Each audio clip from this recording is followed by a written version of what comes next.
Cumprimento os irmãos com a paz do Senhor. Abra as vossas Bíblias no livro de Atos dos Apóstolos, capítulo 1.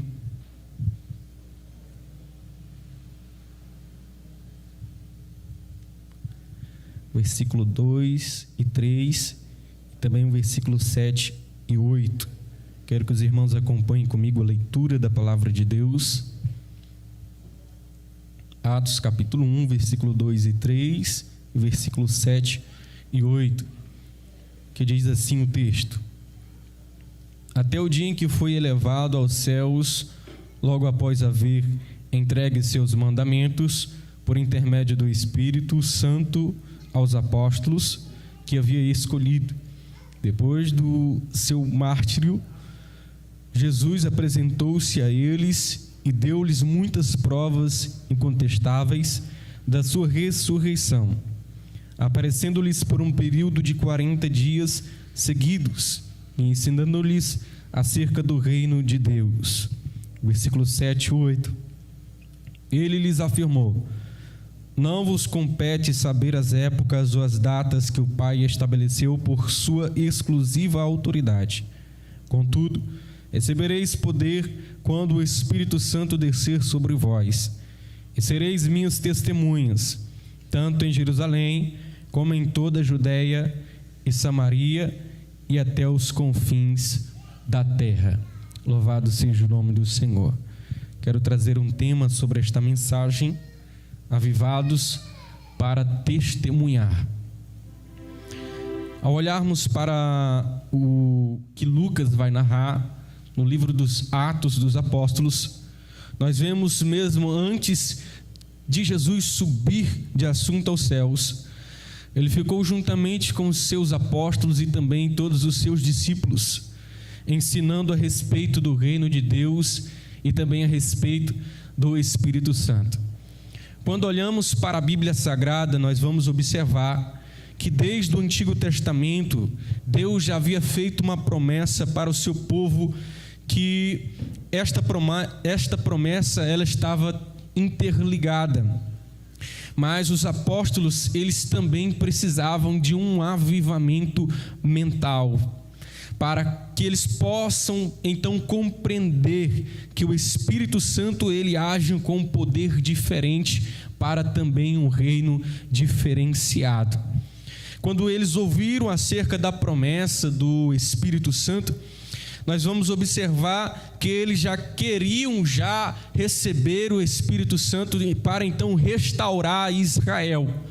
Mas a promessa que Jesus havia feito para eles e havia falado também para eles, não precisava de restauração, porque ele era um reino, ele era um poder restaurador, o que seria possível através da presença do grande agente avivador, o Espírito Santo. O poder deste reino, então, que apresenta a Bíblia Sagrada, vai revelar o Espírito Santo.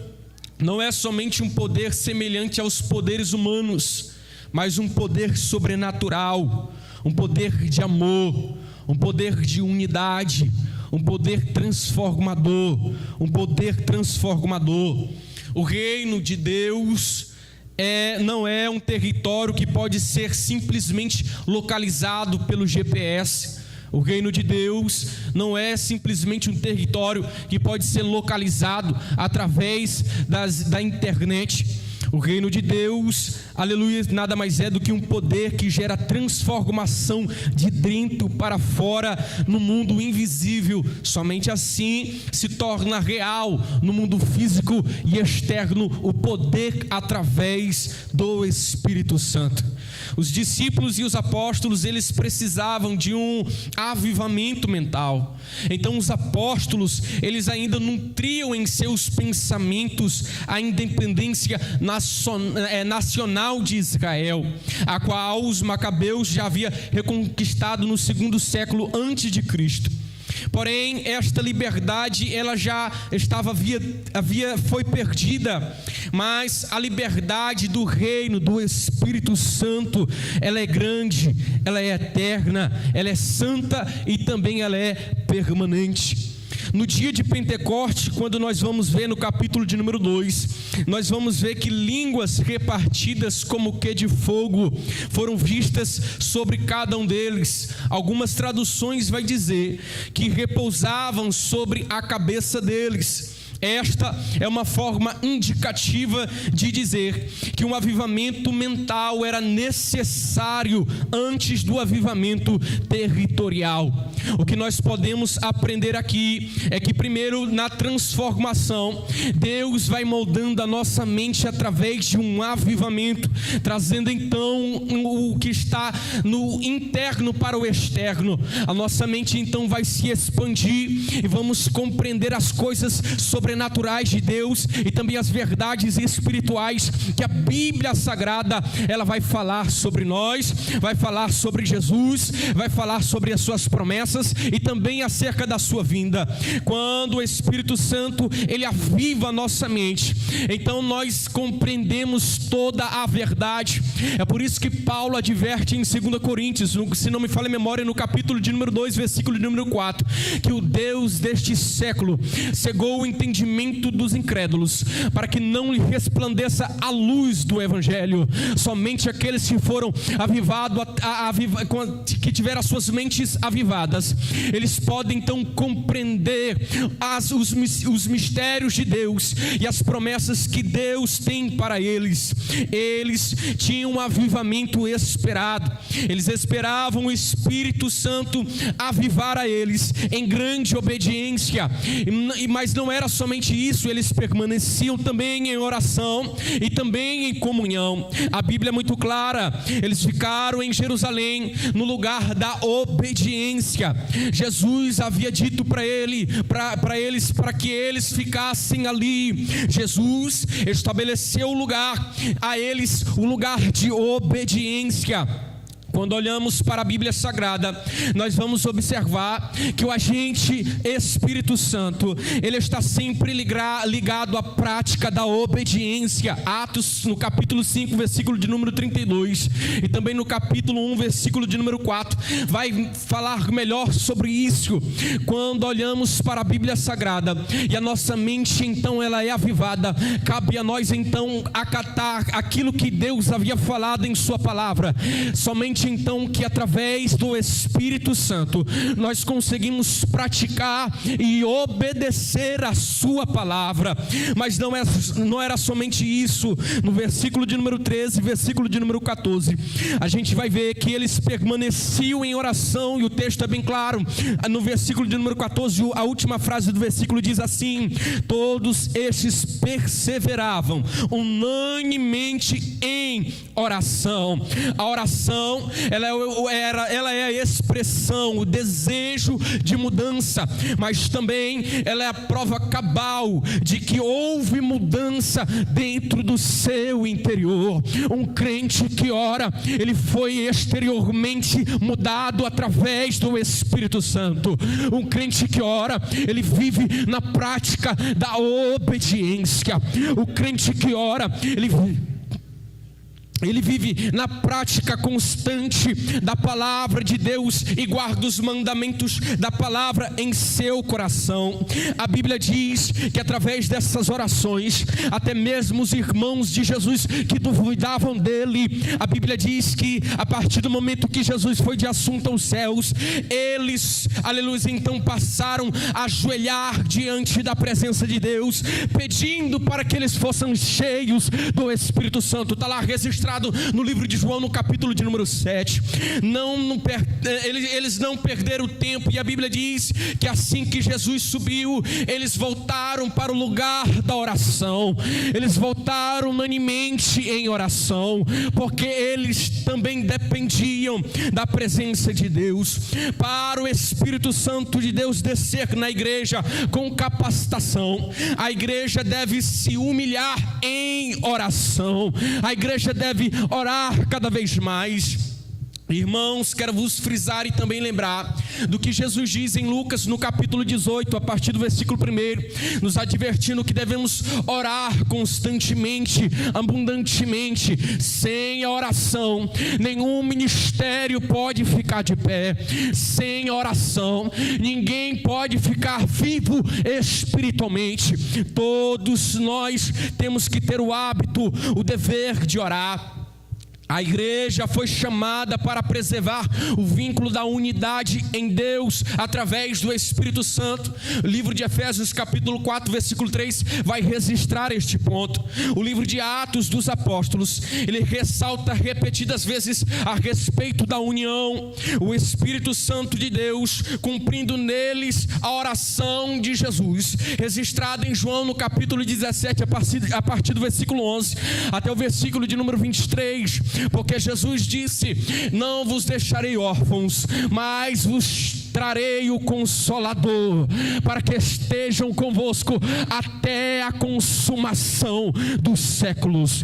Jesus foi defunto aos céus, mas ele deixou registrado em nosso ser, selado em nosso ser, o Espírito Santo de Deus, para que possamos prosseguir nesta caminhada de fé, sem medo, sem cessar, sem voltar para trás. Talvez alguém vai até querer retroceder e vai dizer: eu tenho medo, eu não consigo pelas minhas próprias forças, eu sou fraco. Mas Deus deixou o agente avivador, que nos deixa mais forte, que nos deixa corajoso, que nos deixa fervoroso, para buscar a sua presença, para pregar com autoridade, para se levantar como profeta, para abrir a boca e dizer: somente Ele vive, somente Ele restaura, somente Ele transforma, somente Ele traz a vida, somente Ele muda um homem no seu interior.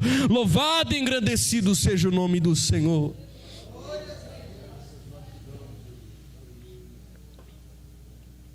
A Bíblia diz que o Espírito Santo de Deus, ele usava um sino da verdade para levá-los à comunhão cada vez mais estreita.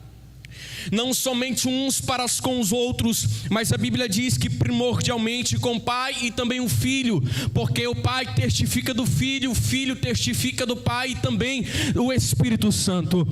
Nós vemos então que esta união no Espírito Santo de Deus foi dada a eles através da fé, do amor e da solicitude uns pelos outros, o que levava a compartilhar uns aos outros seus bens, com aqueles que precisavam. Quando olhamos nesse texto, nesse sentido, tinham tudo então em comum, porque eles ajudavam uns aos outros, de nada tinham falta. Então nesse texto, o contexto aqui simplesmente significava repartir ou repartido. Não há como ninguém ser cheio do Espírito Santo e viver sem a comunhão uns com os outros. Não há como alguém ser cheio do Espírito Santo e não viver em comunhão com o corpo da igreja. Todos aqueles que repartiram e experimentaram a experiência com Deus tiveram as suas vidas avivadas numa terra dividida, cheia de corrupção, aonde mostra um Deus indivisível, um Deus santo e verdadeiro. Ele teve a sua vida transformada. Há quem diga que vai para a igreja, vai todos os dias para orar, para pregar, mas não consegue perdoar o seu irmão, mas todavia não consegue respeitar o espaço do outro. A Bíblia diz que para sermos então igreja, que vem do verbo grego eclésia vem de unidos, chamados para fora. Nós só somos igreja quando estamos unidos. É bom orar individual, mas melhor ainda é quando a igreja se reúne para orar. É só então todos compreendem o espiritual. Quer ver? Quando olhamos para o livro de Atos dos Apóstolos, toda vez que a igreja se reunia para orar, uns iam embora, mas aqueles que ficavam eram cheios do Espírito. Mas era tão tal que quando eles eram cheios do Espírito, eles saíram para fora para transbordar e pregar a palavra de Deus. E a Bíblia é bem clara e diz que quando eles saíram para pregar, vidas aceitavam a Jesus, porque o Espírito Santo avivador estava sobre a vida deles. Louvado seja o nome do Senhor. E o que eu acho interessante aqui, irmãos, é que os Atos dos Apóstolos aqui ele começa com uma família ajoelhada. Então mães e filhos buscam o mesmo propósito em oração. A unidade que atrai o Espírito Santo para a igreja, ela começa primeiro na família. A igreja, que é a família de Deus, deve ser o refluxo das famílias que buscam a Deus em seus lares. Há quem diga, ou talvez visite um cristão, todavia, se você for na casa de um cristão cheio do Espírito Santo, você vai ver que todas as vezes ao entrar, ele ora, e ao sair, ele ora também para abençoar. Uma vez, meu irmão, um testemunho de uma criança, um pastor falou dentro da igreja, dizendo lá em Parauapebas, ele disse que uma criança apenas de 10 anos de idade, ele disse, chegou para o pastor e disse: pastor, quando eu chegar aos meus 18 anos de idade, eu nunca mais vou pisar na igreja. O pastor ficou com dúvida, mas por que isso? Ele então perguntou para ela: porque todas as vezes que nós saía da igreja, que entramos dentro do carro, que íamos para casa, eu só ouvi os meus pais falar mal do pastor, falar mal da liderança, falar mal da irmã do círculo de oração, falar mal do obreiro, falar mal do presbítero. Eu não quero ser como os meus pais. Todavia isso chocou o pastor. Aonde há um lar de oração, estruturas espirituais são levantadas, e a Bíblia Sagrada é muito bem claro: ensina o teu filho no caminho e que deve andar. Aonde? Porque aonde tem pilares da graça de Deus, ele vai crescer também um grande avivalista, ele vai crescer também um homem de oração, porque ele viu o exemplo dentro do lar. O grande avivamento começa nas famílias de joelhos. Nós somos uma família universal, mas quando nós entramos dentro do nosso lar para orar ao Senhor, há uma força espiritual que desce dentro do nosso lar, e o diabo, quando ele vem para nos acertar, a Bíblia é muito bem clara. O salmista Davi, ele entra com um carrão de cena dizendo: por onde vem o inimigo? Por um caminho, aonde há a presença de Deus, por 7 ele fugirá. Louvado seja o nome do Senhor. Por isso eu digo, meus irmãos, nesta noite vamos ser sacerdotes do lar, vamos ser sacerdotisas do lar, protegendo os nossos lares em oração, promovendo e ensinando nossos filhos a oração. Louvado seja o nome do Senhor. O Espírito Santo de Deus, ele enche a igreja para torná-la testemunha de Cristo. Há 3 apontamentos sobre ser uma testemunha. A primeira delas, é que alguém diz saber que algo é o certo. Ou seja, uma testemunha não fala daquilo que ela pensa, mas essa testemunha fala daquilo que ela sabe. Jesus demonstrou isso pelo seu exemplo. Quando Jesus pregava, ele não só pregava, aleluia, a verdade, ele não falava somente de si mesmo, mas ele falava das promessas do Pai. Aqueles que falam com razão, fala do que sabe, ele entende que a verdade absoluta pode libertar.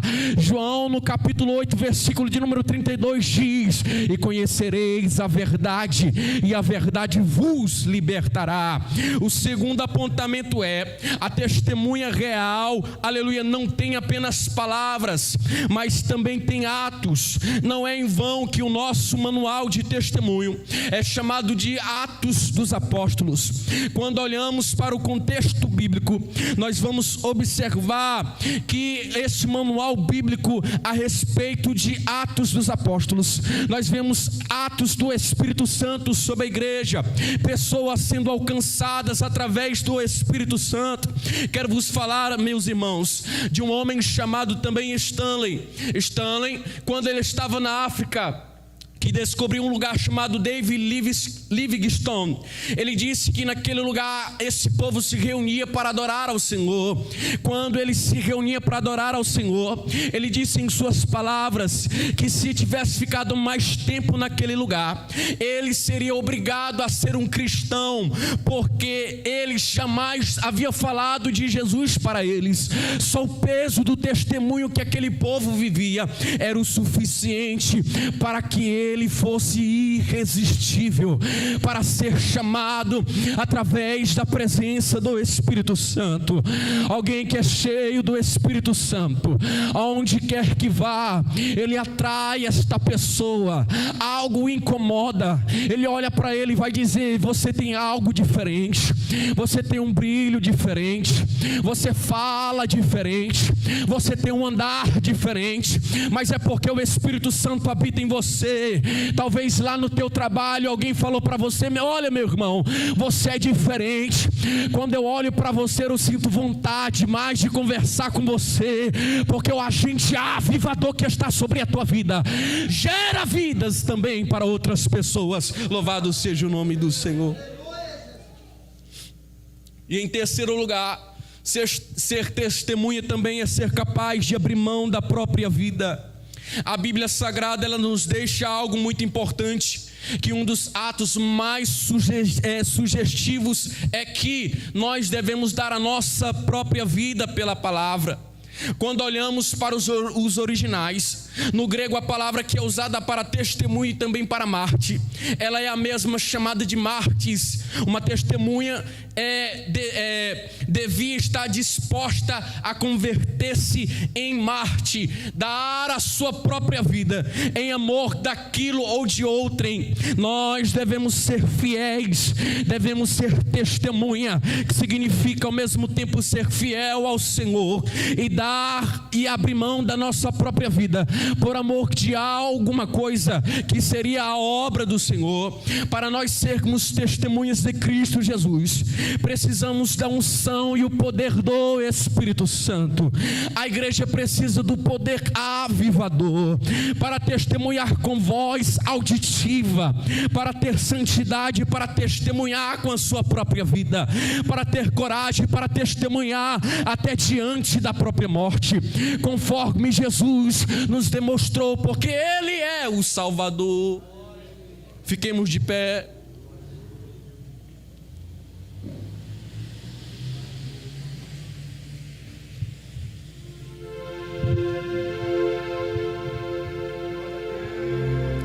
Somos somente avivados e cheios do Espírito Santo quando nós entregamos inteiramente ao Senhor.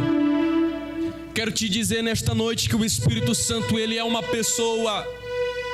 Ele não é um poder, ele não é uma fumaça, ele não é um vácuo, ele é uma pessoa. Ele também tem sentido, ele se entristece, ele fala, ele tem pensamentos. Se a igreja quer ser cheia do Espírito Santo de Deus, é preciso renunciar, é preciso orar, é preciso ter uma mente avivada, é preciso ter disponibilidade para receber o Espírito Santo de Deus.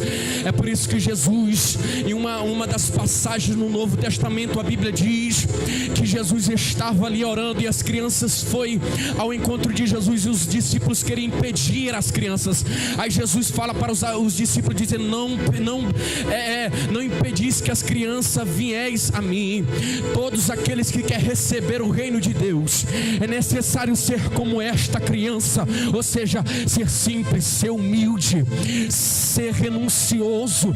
A criança, quando você vai olhar para os seus pensamentos, ela é tão humilde em seus pensamentos que alguém, ao ferir ela consegue perdoar. Hoje no século 21 ninguém mais consegue perdoar ninguém, hoje ninguém consegue mais confiar em ninguém, mas o Espírito Santo de Deus, ele não veio aqui para trazer divisão, ele veio para trazer unidade à igreja. Se Satanás tem tentado dividir a igreja, tem tentado te impedir de receber o Espírito Santo, eu quero te dizer nesta noite, como profeta de Deus, como ministro do Evangelho, tu vais receber o Espírito Santo, mas é necessário necessário renunciar, é necessário abrir o coração, é necessário se dispor, é necessário abrir a alma para receber.